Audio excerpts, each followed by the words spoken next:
अपने दुश्मन है। हेलो, अब खुद ही गिरना है और खुद ही उठना है। हेलो, खुद ही रोना है और खुद ही अपने आप को दिलासा देना है। किसी भी सफर में कामयाबी के लिए वक्त ज्यादा लग सकता है, जो भी लगातार चलेगा वो पहुंच जाएगा। यस। और जो भी लगातार चलेगियां होंगी वो गिरेगा। हेलो, और वो पहुंचेगा जो गलती करने पे सॉरी बोलेगा और गिर जाने पे उठ जाएगा और उठ के फिर चलेगा। आरसीएम बिजनेस में आपको रॉयल्टी मिले, टेक्निकल मिले, मिलेगी, जरूर मिलेगी, 1000% मिलेगी अगर आप लगातार चले। लगातार चलोगे तो गिरोगे, गिरोगे तो एक ही नियम है, कामयाबी का सबसे बड़ा नियम जो दुनिया के प्रत्येक क्षेत्र में हर व्यक्ति के काम आया, जिस नियम को फॉलो करके दुनिया में जब से दुनिया बनी है लाखों करोड़ों लोग कामयाब हुए, वो नियम है केवल एक, चलो, भागो, गिरो तो उठ जाओ, उठ जाओ।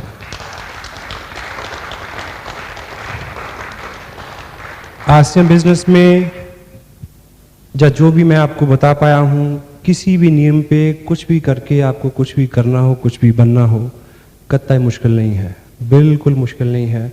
धैर्य हो, कर्म में विश्वास हो, लगातार चलते रहें, गिर जाएं तो उठ जाएं, उठ के फिर चलें, फिर गिरें तो फिर उठ जाएं। This is the only principal. Would you follow it? Yes. Last में एक छोटी सी पोएम मैं आपको सुनाऊं। यस। मेरा बचपन बहुत अच्छा तो नहीं था, मगर याद बहुत आता है।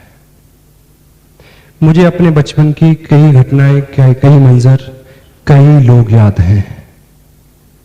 उनमें से हैं एक मेरे पापा। मेरे पापा,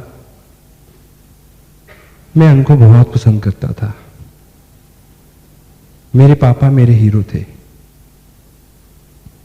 वही मेरे शक्तिमान थे, वही मेरे स्पाइडरमैन थे, वही मेरे फैंटम थे, वो मेरे हीरो थे।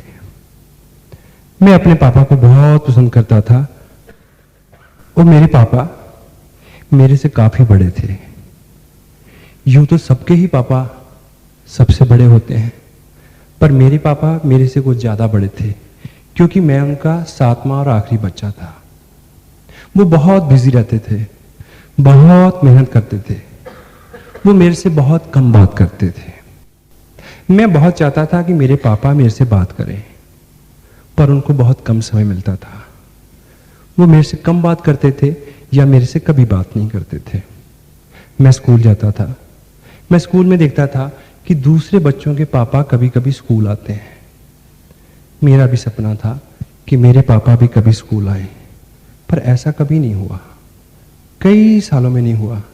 मेरे पापा केवल एक बार स्कूल आए थे, जब वो मेरे को स्कूल जमा करने आए थे, उसके बाद नहीं आए। मेरा एक ड्रीम था, मेरा एक सपना था, मैं जो बहुत चाहता था कि दूसरे बच्चों के पापा की तरह मेरे पापा भी कभी स्कूल आए। वो कभी स्कूल नहीं आए, और फिर मैंने कोई ऐसा मौका भी पैदा तो नहीं किया। मैं इतना अच्छा नहीं था वो कभी स्कूल आते, और मैं इतना बुरा नहीं था कि वो कभी स्कूल आते, क्योंकि मैं एवरेज था। एक बार मेरे को पता चला कि हमारे स्कूल में स्पोर्ट्स डे होने वाला है, सभी बच्चे किसी ना किसी खेल में भाग लेने वाले हैं और सब बच्चों के पापा स्कूल आएंगे। मुझे लगा कि शायद मेरे पापा भी स्कूल आएंगे, पर मैं किसी भी खेल में भाग लेने वाला नहीं था।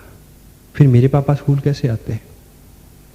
मैं किसी भी खेल में अच्छा नहीं था, क्योंकि मैं सब खेल खेलता था।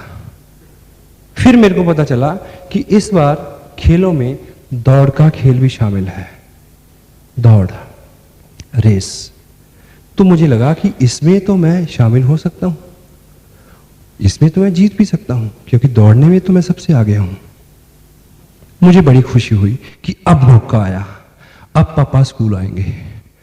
मैंने नाम लिखाया कि मैं भी दौड़ में शामिल होऊंगा, 100 मीटर की दौड़ में। मेरा नाम लिखा गया। स्पोर्ट्स का दिन आने वाला था, उससे एक रोज पहले मैं घर आया और मैं पापा के रूम में गया। पापा बहुत बिजी थे। मैं उनके पास खड़ा हो गया। मैंने बोला, पापा कल हमारा स्कूल में स्पोर्ट्स डे है, मैं भी भाग ले रहा हूँ, सब बच्चों के पापा स्कूल आने वाले हैं, आप भी स्कूल आओगे। मैं ये कह के चुप हो गया। काफ़ी देर खामोश रहा, वो भी खामोश रहे, अपना काम करते रहे। काफ़ी देर बाद उन्होंने वो जवाब दिया जिसकी मुझे उम्मीद थी कि चल अपना काम कर। मैं निराश होकर उनके कमरे से बाहर आ गया। मुझे पता था कि मेरे पापा स्कूल आने वाले नहीं हैं। स्पोर्ट्स का दिन आया, सभी बच्चे बहुत खुश थे क्योंकि सभी खेल में भाग लेने वाले थे और सभी के पापा स्कूल आने वाले थे, पर मेरे पापा आने वाले नहीं थे। खेल का समय हुआ, सभी बच्चे दौड़ वाली रेखा पे आके खड़े हो गए। सबके पापा सामने खड़े थे, सभी बहुत खुश थे। खड़ा तो मैं भी था, पर मैं खुश नहीं था। दौड़ शुरू होने की सीटी बजी, 1 बजी, दूसरी बजी, तीसरी बजी तो मैंने सामने देखा पापा सामने हैं। मेरे को बहुत खुशी हुई। मुझे लगा अब मैं जरूर जीतूंगा। सब बच्चे भागे, मैं सबसे तेज भागा, लेकिन क्या हुआ कि मैं 10 कदम भागने के बाद गिर गया। मैं उठा और फिर भागा, उठा फिर भागा, फिर गिरा, फिर उठा, फिर भागा, फिर गिरा, फिर उठा, फिर भागा, फिर गिरा। अब क्या हुआ? अब तो मैं दौड़ शोर की रेखा से 10 गज पहले ही गिर गया। मैंने देखा सभी बच्चे शोर की रेखा पे पहुंच चुके हैं और सभी बच्चे अपने अपने पापा की बाहों में झूल रहे हैं। मैं गिर चुका था। अब की बार मैं उठ के भागा नहीं, सिर्फ चला, आंखें नीची करके। मैंने देखा कि मेरे पापा मेरी तरफ बढ़ रहे हैं, मैं उनकी तरफ बढ़ रहा हूं। मेरा पूरा शरीर ठंड से सुन्न था, पूरा बदन कांप रहा था, मेरे गाल शर्म से लाल हो चुके थे।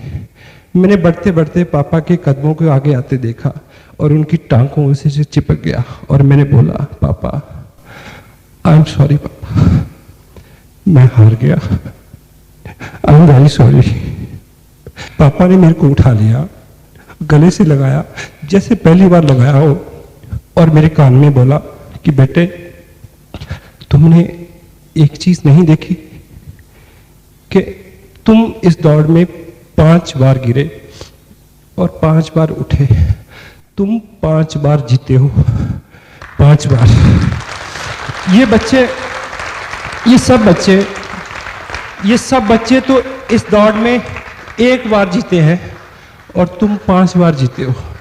और ये बच्चे तो इस खेल में जीते हैं, तुम जिंदगी की दौड़ में जीतोगे, क्योंकि जिंदगी की दौड़ का एक ही नियम है। जिंदगी की दौड़ का एक ही नियम है, भागो गिरो उठो, भागो गिरो उठो, फिर भागो, फिर गिरो, फिर उठो, फिर भागो, फिर उठो, फिर गिरो, फिर भागो। तुम जीतोगे।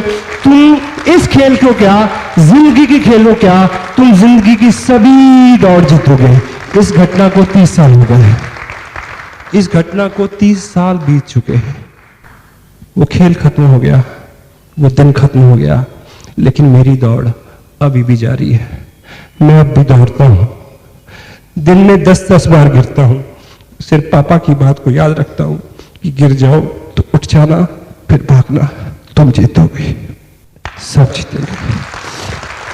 एवरीबॉडी, हर वो व्यक्ति जीत सकता है, हर वो व्यक्ति जीत सकता है, हर वो व्यक्ति जीत सकता है जो दुनिया के सबसे गोल्डन रूल को याद रखे कि लगातार चलना है। जो चलेगा वो गिरेगा।